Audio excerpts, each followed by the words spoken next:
and support the collaboration between the two institutes and to facilitate capacity building and research to improve health outcomes.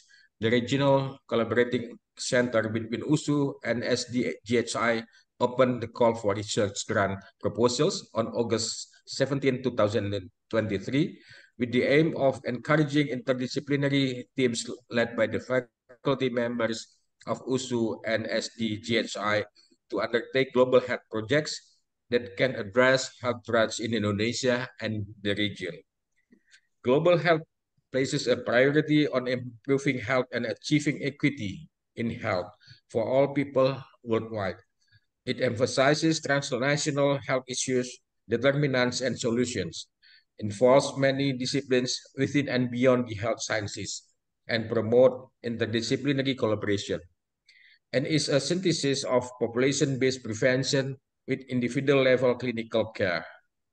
Consistent with the definition above, there are 5 focus areas targeted by USU-SDGHI in this research grant proposal called policy, research, innovation science, education, and health system enhancement. The purpose of this morning's webinar is to facilitate applicants in obtaining more detailed information and explanations about the research grant proposal submission. Through this webinar, it is expected that applicants can meet the criteria evaluated by USU SDGSI when submitting their research grant proposals. We are delighted to have you here, and we hope to all participants can benefit from this activity. Once again, thank you for being part of this webinar. Let us embark on our exploration of the remarkable opportunities ahead through the USU SDGHI Research Grant Proposal. Welcome. Thank you. Assalamualaikum warahmatullahi wabarakatuh. Good morning. Okay, thank you, Professor Aldi, for your opening remarks. And for the updates until this morning, we have in total 47 applicants, which is 25 from USU, 4 from Indonesia outside USU. There are around 18 from Singapore side. And now we have around 30 people here online already, and we still hope more people will sign in to join the webinar, because next we will start our we will listen to, before we start our main event about the presentation about the rubrics and everything, more information about the webinar. Next, we will listen to the webinar opening remarks from SDGHI, which is represented by Dr. Edwin Locke. Time for you. Thanks, Budi. Good morning to everybody, and welcome to this simple webinar. Just want to highlight maybe why we're having this kind of grant.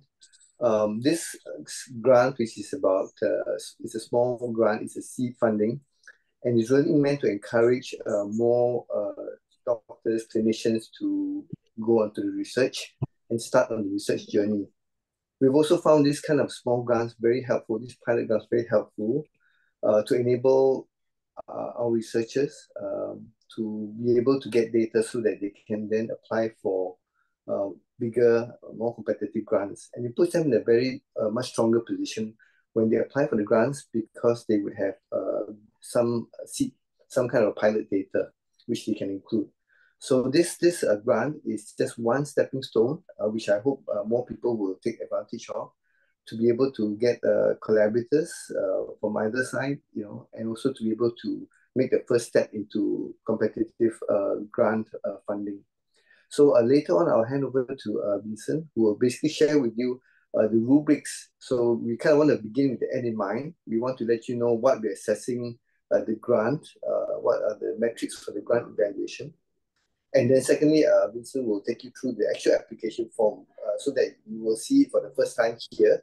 And then he'll take you through the different parts of the form and how they're filled, so that it won't be too much of a shock when you look at it for the first time, when you open the application form. Okay, so that's what I have to say. I just want to keep my remarks short, and I'm certainly very encouraged by number of people attending this webinar, as well as number of applicants that we are already engaging so far. So maybe on this note, over to Vincent, or back to Budi. Thanks very much, Professor Adi. Thanks very much, Professor Edwin Loh, for the opening remarks. It is also my privilege to be here to share with you, our rubrics and the criteria that we are actually relying on to evaluate the proposal that you, as well as colleagues from both SDGHI and USU, will be submitting. And definitely, as Dr. Edwin Loh has mentioned, that this is actually a pilot grant that we hope to catalyze more academic and scientific discussions and collaborations for bigger grants for longer collaboration plans moving ahead. So please allow me to share my slides. So a bit of introduction myself. I'm an epidemiologist focusing on infectious diseases. Previously was very much interested in dengue and arboviruses, Zika, and having also moved on to looking into respiratory infections. And I have quite a number of grant proposal writing experience, looking into community epidemiological work, including serological work. And then moving on, I've also started to fall in love in social behavioral sciences, looking into how we can actually enhance the motivation and the compliance among the community towards some of these public health interventions. So that's about myself. Currently, assistant professor with the UNUS Medical School and the SingHealth UNUS Global Health Institute.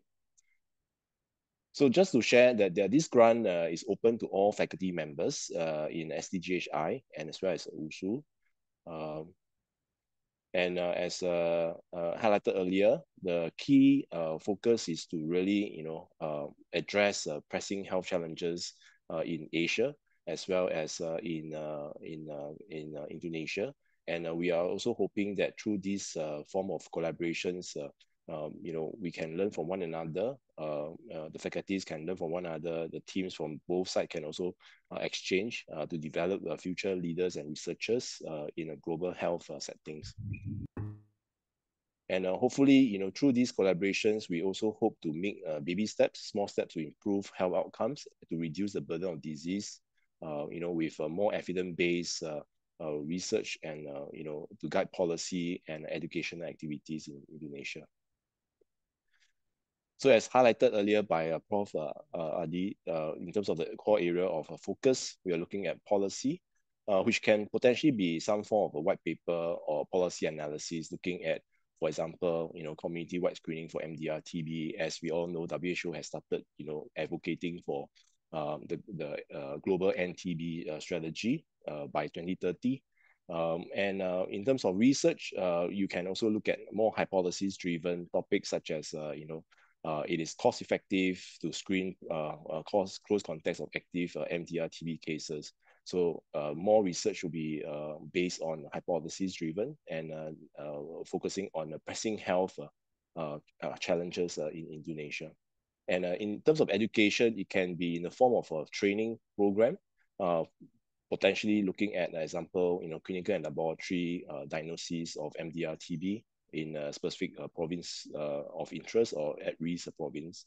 In terms of innovation science, we can also consider looking at some form of innovation tool development, looking at how to improve a diagnostic prediction tool, for example, or for MDR-TB with AI and genomics, since we are also going into the use of genomic surveillance and also the use of genomics for personalized medicines as well, to guide more specific, effective antibiotic treatments, for example, right? And in terms of health system enhancements, we can also explore looking at implementation evaluation program for a topic, example, as community-wide screening for MDR-TB in primary healthcare settings in the province. So I think this is just to give you some flavor of each of the different focus of interest. And just to highlight, in order for us to effectively, leverage on these seed grants to submit for, a bigger grants or to guide, policy to some extent, we are hoping that, after completion of this project, the applicants can at least have one scientific publication from both affiliations, both organizations. Definitely, we will also love to, share your great effort and collaborations through some form of publicity, from your project success stories and also the challenges that you have faced. And potentially, we may also invite you back for our next webinar, to share some of the success stories and also the impact that you have made from these seed fundings as well. So going more into the grant evaluation rubrics, there are actually 7 key criteria that we are actually looking at. They are significance, methodology, research impact, partnerships, sustainability and scalability, outcomes, and finances, right? And I'll just go through briefly for each of these. So as we all, as we all hope to, be to achieve the best proposal, then we therefore have to, maybe focus a bit more on what are the criteria that may help applicants to, increase their score, meaning under the category of exceed expectations, under the component on significance. So there are 3 indicators under the significance, which is response to pressing health challenges, as highlighted earlier as well as one of the key aim of this seed funding, address health inequality, as well as to be able to tackle the challenge in Indonesia. So looking at the last column, which has the highest score, right? We are actually focusing, on how clearly you can justify that the health issue that you're proposing to work on is something that has the greatest burden or has one of the greatest burden in Indonesia, and as well as how do you justify whether or not it can breach certain form of health inequality, especially among the vulnerable populations such as the migrants, the minorities, or the lower income social groups as well. So this will be critical for applicants to really highlight, based on either lead review or some substantial data that can allow the reviewer to appreciate, that the rationale behind why you choose this disease of interest and the intervention that you are hypothesizing, or you believe that it is going to help to reduce the burden of disease. So in terms of methodology, if we look at the last column again, because that will help you to score the most number of points, is to look at having a very feasible timeline methodology. So at the moment, I think the grant duration is about 1 year, and on the case-by-case basis, there may be opportunity for extension. So within this 1 year period, applicants are encouraged to be very clear in terms of the time needed for different components of the phase of the projects. And that potentially may also include the ethics applications, right, if it's not already available or approved. And also the gathering or procurement of resources, right? So I think that will be very useful to help reviewers to understand, the specific steps that you are taking and the timeline that you have estimated, that is needed to achieve the objective of the different phases of the project. So in terms of the selected methodology, it is very important for reviewers to understand, how feasible is this methodology and how scientifically validated are these methodology. This can also be supported by using your previous studies, as well as a lead researcher review as well, right? And in terms of human subject concerns, we are very much looking into is the project involving recruitment of human subjects? Does the project requires blood collection? And therefore, ethics compliance will be essential, and we'll be looking at whether or not IRB or waivers has been sought for, and that will definitely facilitate some of the progress of the study itself. So we are also looking at the domain called research impact, and that really focus on how the applicants really hope to, translate the findings that you have achieved from the seed funding projects to inform policy, to change practices, or even to enhance certain guidelines. So there must be a very clear, understanding for how you intend to transfer some of these knowledge, to the in the health systems, or in terms of generations of next, leaders, batch of leaders that is able to actually utilize some of these evidence that you have built. And we are also looking to very much partnership, and that's, I think, the fundamental behind, the foundation or the development of this RCC between the SDGHI and USU. And we are also hoping that we can also make use of this funding to expand beyond the SDGHI and USU. And it will be interesting and important for applicants to highlight, who are the existing partners that or stakeholders that will be involved in this project as a potential, co-investigators.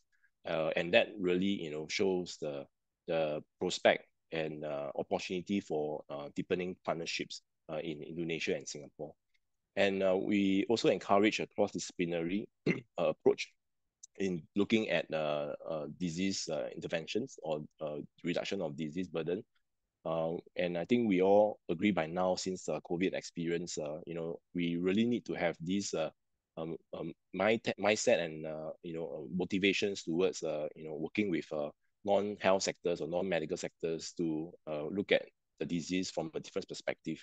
So I think there will be a lot of great injects into innovation and creativities when some of these cross-disciplinary experts can come in to look at the same disease or the old disease from a different lens.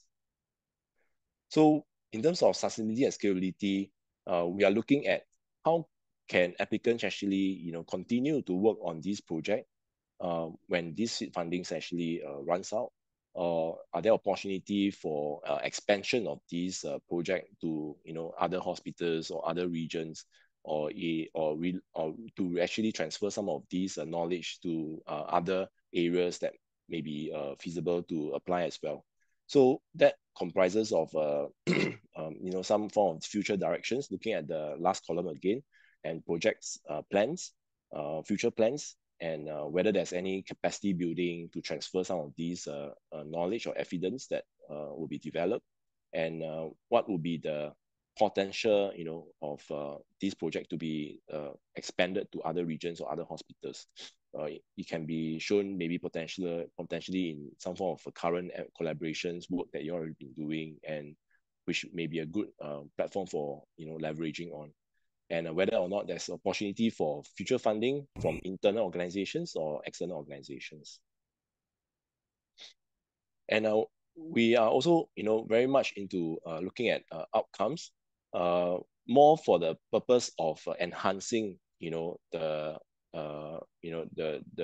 aims of deepening partnerships, as well as to enhance scientific discovery and innovations, and looking at how can we actually, better position ourselves to write proposals for bigger grants. So I think these are some of the performance indicators that will be important to highlight. It can be in the form of conference sharing, publications, policy changes in practices, for example, even in health practices guidance, such as antibiotic stewardship, for example, if you're working on MDR-TB. And I think very concrete and objective performance indicators would be very useful for us to understand, how this project can actually, further enhance, the collaborations and also deepen partnerships and also to support the future grant applications. And of course, last but not least, is actually, to come up with some budgeting plans that is sound and feasible and well justifiable. Of course, you can actually support it with quotations or some experience that you have obtained from previous projects to highlight the the estimate of some of these budget to strengthen, some of these justifications. So some pitfalls that we have come across in terms of ethic concerns is not being able to specifically address some of the ethical considerations, especially in terms of how you intend to recruit patients and how privacy and consent taking will be emphasized for the purpose of respecting human privacy rights. So I think these are actually very important statements that will be important for reviewers to appreciate whether or not there will be any potential ethics concern. And of course, if you already have your RRB waiver or exemptions or approval, I think that will help a lot, right? If not, then a clearer statements of how the study group is able to maintain privacy and consent from the patients is actually very important. And there's also potentially a lack of community engagement, not involving the local communities and stakeholders within the research process, which might result in outcomes that are not applicable or sustainable in a given context. So I think this is inevitable component that needs to be highlighted in terms of how this project can actually enhance the relationship as well as the interaction between stakeholders and the communities, which will include potentially at a different level of the health systems. And inadequate planning, mainly focusing on the timeline and the milestones. Sometimes as investigator, we can be a bit more ambitious, but we really need to be practical to work within this funding amount as well as which is sufficient, but there may not be a lot, and within this 1 year. So I think the planning milestone has to be done, as mentioned earlier, to be very clearly in terms of the different phases. And I think it'll be even better if there's a opportunity for you to highlight some of the potential challenges that you might foresee as well, and how you intend to overcome some of these challenges. And that gives the reviewer a lot more assurance that you have this foresight that and also planning and solutions that may be put in place already to reduce the delay and hopefully to achieve the objectives of the projects in time. And we have also noted about data quality issues. And I think that is something to do with data management framework, how you intend to store your data, and how do you intend to validate your data, or how do you intend to share your data, for example. So I think these are some of the key features that could be also included under the methodology to highlight, that you have also think about how these data quality issues as well as sensitivity issues can be, preserved. And usually there's always a challenge for applicants to highlight, how they can sustain their projects. I think it is a challenging one to justify, and in fact,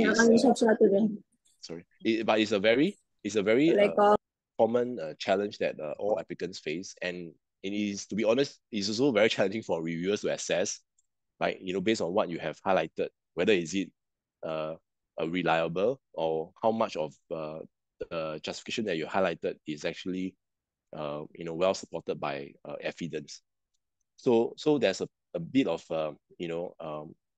challenge for the reviewer as well to appreciate how well this accessibility plan would be like if there's not much of a justification or evidence.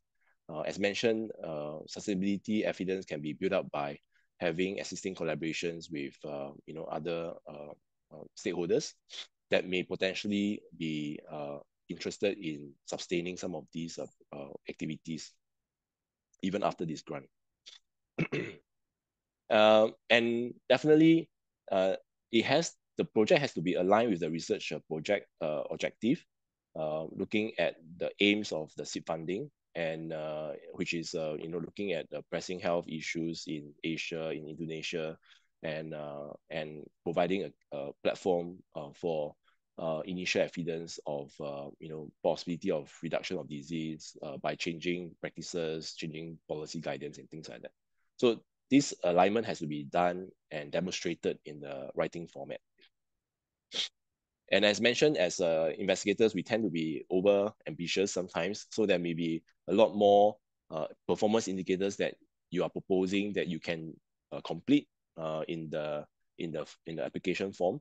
But actually, it is still important to be practical because we will then, if you have too many KPIs, then we will question like, how is it feasible if you have very limited manpower and funding?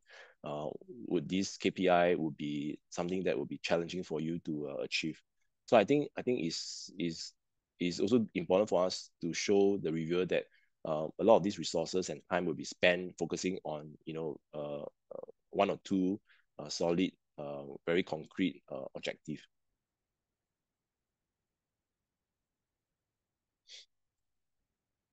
So these are some of the insights from our previous grant applications, just to give you another flavor of how you should approach some of these expectations.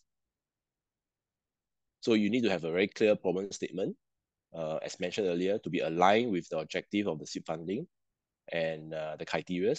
And in terms of research gap, to highlight again, in the problem statement, how this project is going to be able to, fill this research gap and the potential impacts that might generate from this project.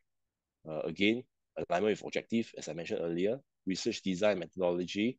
As mentioned, it has to include well-justified or validated methods, data collection procedures, analysis techniques, and really to strengthen the rigor of the methodology.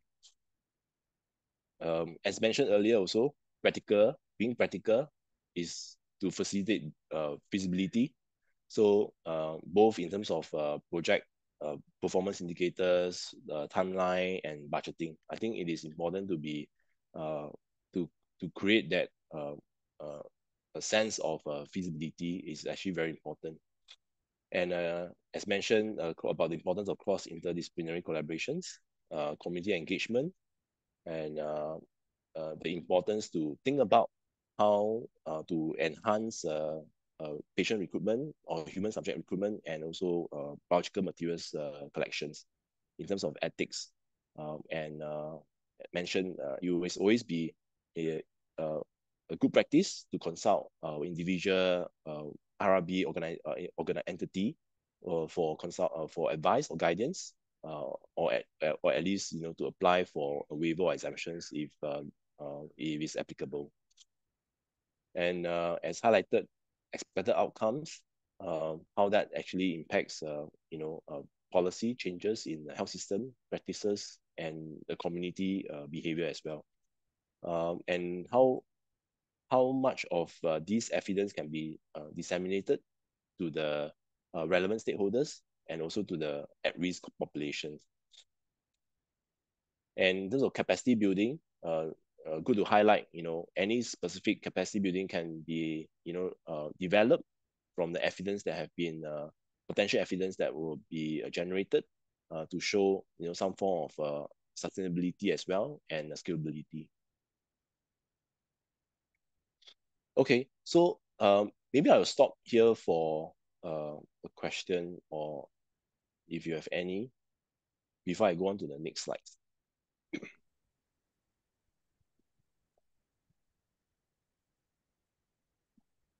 Just feel free to ask any doubts or areas that you think you need a bit more examples.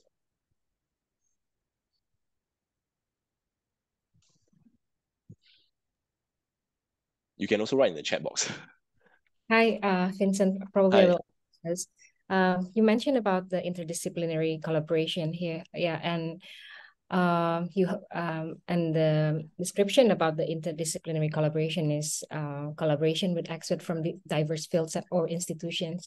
And since we have started discussion between our staff from USU-SDGHI, from last year, but usually that we try to match similar background, but from different institutions. So will that count as interdisciplinary collaboration, or it has to involve other disciplines? I think to be a bit more concise, I think interdisciplinary really focus more on engaging a different field of experts, or different kind of or involvement of different sectors as well, and that will definitely substantiate the criteria of interdisciplinary collaborations. But of course, we do understand that sometimes for the purpose of certain research work, it may be quite challenging to include some of these different discipline experts to be involved in the project, because it's a pilot, it's a pilot grant. Maybe it's also good to highlight, in potential futures interdisciplinary collaborations that may be included as well in the proposal. Maybe that also helps to show there's a foresight of the importance of these interdisciplinary collaborations. I think I agree with you. If the original idea of having this seed funding proposal submission between USU and SDGHI, focusing on potentially the same medical area or specialty, I think we may need to inform the reviewer that this is a prior kind of requirements for these collaborations, for these seed funding applications, and then the reviewer then we can actually be a bit more adjusted in terms of looking at maybe more future interdisciplinary collaboration, and as compared to existing interdisciplinary collaborations in the proposal. I'm happy to hear any other thoughts. Yeah, but thanks for highlighting that. Yeah, Inka. Yeah, maybe just to add on, Dr. Inka, that the interdisciplinary will depend on largely the study that's being done. I think some of the pilots would have very little means for true interdisciplinary collaboration. Yep. Whereas some others would be more amenable to collaboration in terms of, for example, clinical with the genomic side of the house, clinical doctors with the nursing side of the house. Things like that. Some of them will be more amenable, and we hope to see that. And if they can highlight that this is something that is happening, of course, it's a plus point. It's not we won't mind points for it, but it looks better, for the reviewers. Thanks, Edwin.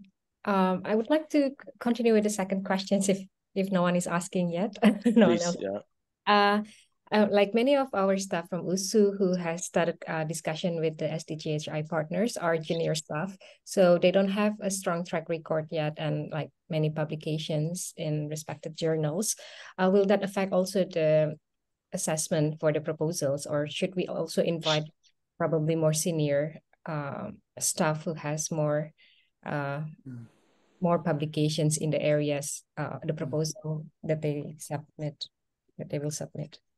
Yeah, generally, I would say it's always good to have a senior lead researcher. We are actually trying to nurture the younger researchers coming into this, right? So as I mentioned earlier, this is one means to getting clinicians to venture into research. So we expect that many of the PIs may not be very senior. That's okay. But I think for the purposes of mentoring, we will encourage that they find a senior person who could mentor them. So, in a team, we probably hope to see one senior clinician or researcher with a few, more junior researchers or clinicians. That will probably be a better arrangement. Yeah, but again, it's not to say that we will penalize not having. It's just something we will encourage so that there's some degree of mentoring that goes on. Okay, thanks, Edwin. Yeah. Okay, we have also here Dr. Sedina. Maybe have some comment regarding the question from Dr. Inka. Yes. I think how about the precise of the proposal? Should we very precise to the methodology or only the highlight? If I may clarify, Dr. Dina's question is whether how precise the methodology should be written in the application form. Yes, okay. Yes. Yeah, as part of the rubrics, it is important for reviewers to understand, quite clearly how you intend to carry out the study. So I think it is important to spell out quite clearly what are the different steps that you are intending to carry out or implement, and that will help us to better appreciate the strength of the methodology. Of course, you can also substantiate it by supporting it with previous work that you have done, either in the form of previous abstract or previous publications that you have published. So yeah, the quick answer to your question is it is important to have that clear methodology.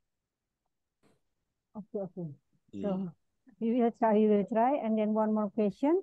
The precise of the methodology or our plan in this study will relate it to the also the financial of what we are going to plan. Is it correct, sir? Yes, that's right. Yes. Okay. Yes. So you can only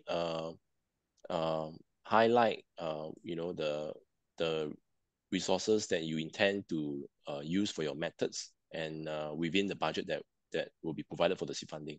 Of course, if there are a bigger project and you intend to expand the project into a new hospitals or new areas or new regions, that is also something feasible. You just to have highlight that this project is going to be part of a bigger project, and the funding for this bigger expansion of this project is needed through the seed funding. Yeah.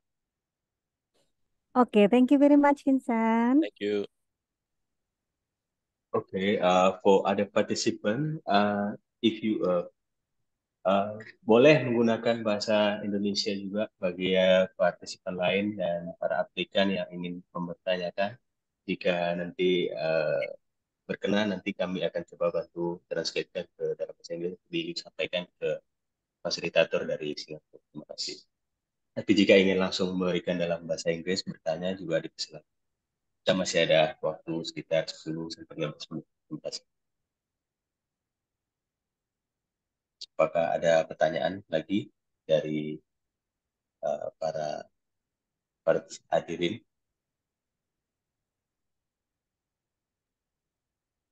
My only comment is to make sure that the applications focus on what the funding is requesting, what you are requesting funding for, not for the application not to focus on a background project or a bigger project which is already ongoing, or which this application is a small part of, because that's how the people who are assessing the application, that's what they need to know, how your additional funding, the amount that's being requested, will augment or benefit a bigger project, and how we would assess what indicators would be used for success with this small amount of money. So it may be a key part of a bigger project, or it may be a small part of a bigger project, but just as long as it's clear how this funding will benefit that, if that's the case. Over. Thanks very much, David. Maybe in the interest of time, Vincent, can you run through the template very quickly in 5 minutes and give another 5 minutes for discussion? Let me just stop share.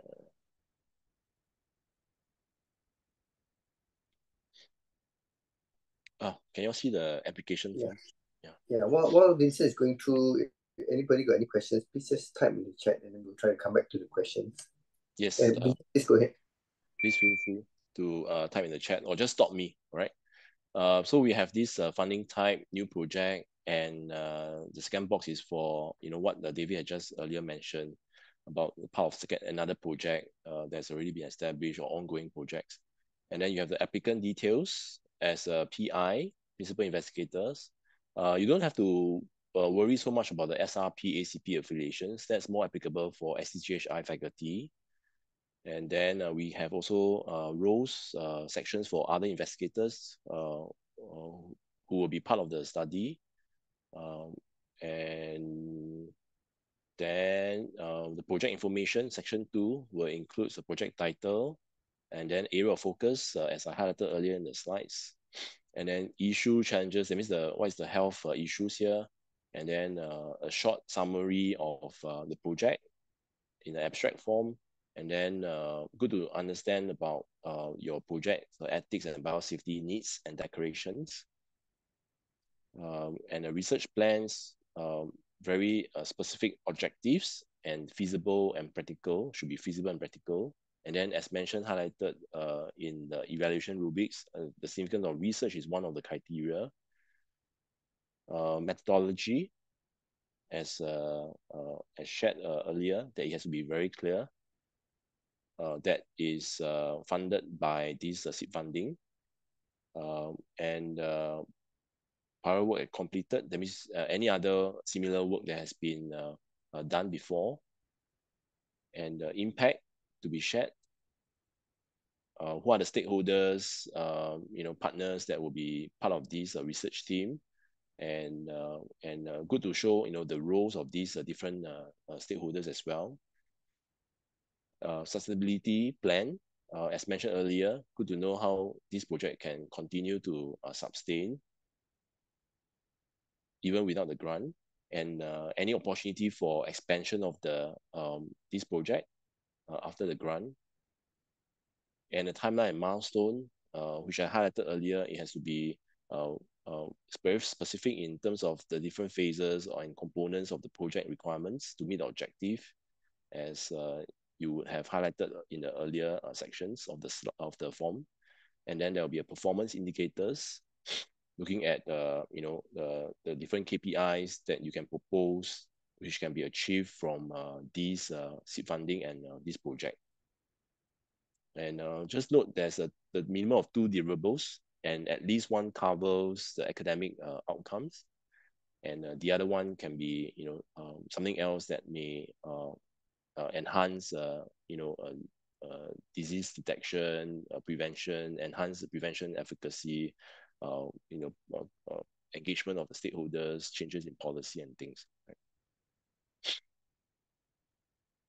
And then the last part will be the budgeting, which has to be very clear and good to be itemized as well, so that it allows us to appreciate where the funding will be used for.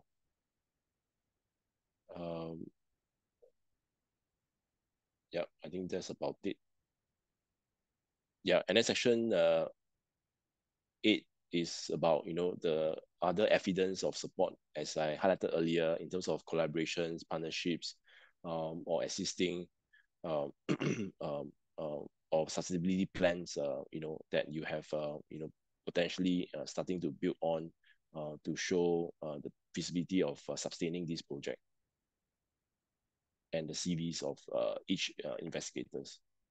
Yep, that's all we have. So are there any questions? Yes, Noni, from the project of the lung cancer project. I would like to ask about a prior of, is it we are making like a diagram, or maybe for the prior work complete, is it the previous research that we have already done? And then we can make like a diagram of something, just or we can make like a roadmap research our previous work. That's my question. Thank you. Thanks very much, Mr. Noni, for the question. You are right. we are hoping that for the prior work completed, you can showcase what are the similar works that you have done before to show, the additional strength of feasibility and, sustainability as well.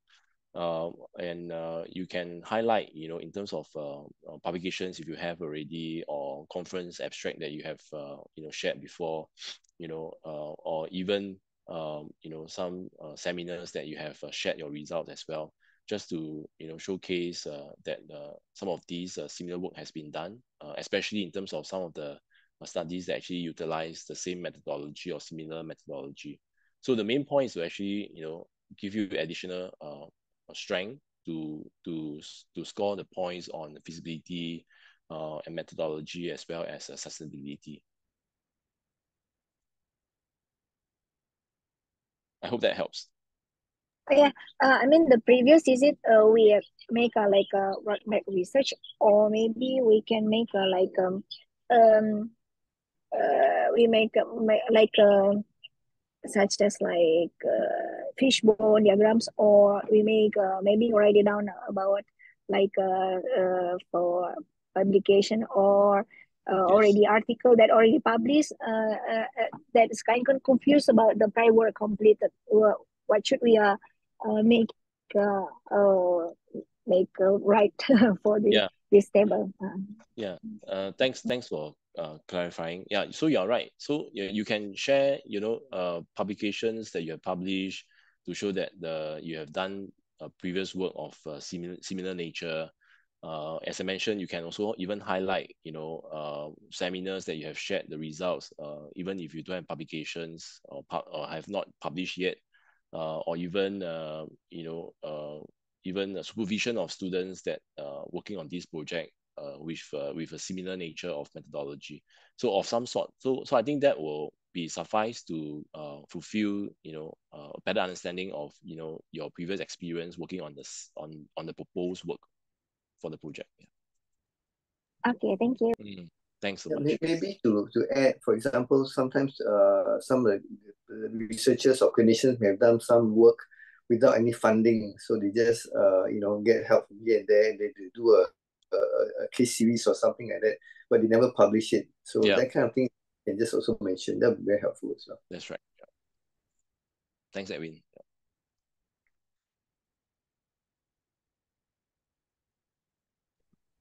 Okay, I think that's all I have. But please feel free to raise any questions or areas that you need further clarifications, even after these sessions. Yeah. All right. Thank you, Vincent. Maybe we still have a few last minute. Is there any other question from the participants? Once again, we would like to remind all of us here who attend this morning webinar to fill in the Google form about the attendance and details that we asked in the form. And if you have any further questions, you can still ask Vincent. Is there? If not, or you still haven't at the moment and you have any idea to ask later on to Vincent or to any of us here as the organizers, please contact the email rcc@usu.ac.id, or you may also contact me through WhatsApp number, the one that I used to contact you. And yeah. Thanks, Budi. I just want to share the last slide, just to remind everyone that the closing day is on Thursday, 28 September. I believe it's 2359. Whose time? Indonesia time or Singapore time? Indonesia time. Okay. Yeah, thanks. And we are aiming to finish the review and award and results outcomes by 2 months after the close of the application period. All right. Thanks so much for your kind attentions. Yeah. All right. Is there any other things you want to express, Dr. Inker or Professor? Anyone from Singapore? Is there anyone to convey? Edwin, is there anything else? No, I think in the last few minutes of this, just want to wish everybody all the best in this first effort. And please bear with us as the organizers. I'm sure we might make some mistakes and there will be room for improvement for us. So give us your feedback as to how we can improve the whole process for you. Okay, and that's all. Maybe all the best. And Nika, you got anything to add? No, I think there's nothing more for me. Thank you so much, Edwin and Vincent and everyone else for joining us today. Just a reminder, like we have 1 month left before the deadline. Yeah, yeah. I should ask Deborah, the people who hold the purse strings, any last words, Deborah?